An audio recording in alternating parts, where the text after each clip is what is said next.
አቀበኝማ አንተ ሰው ማይናፍቅህ እንዴ?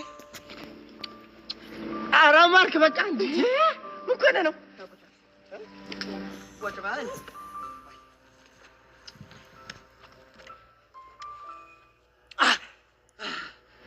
ቆይ ቆይ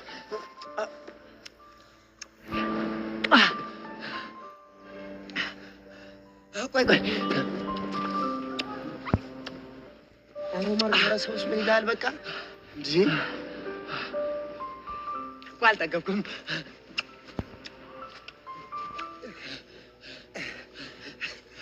ማርክ አልጠገብኩም እኮ ገና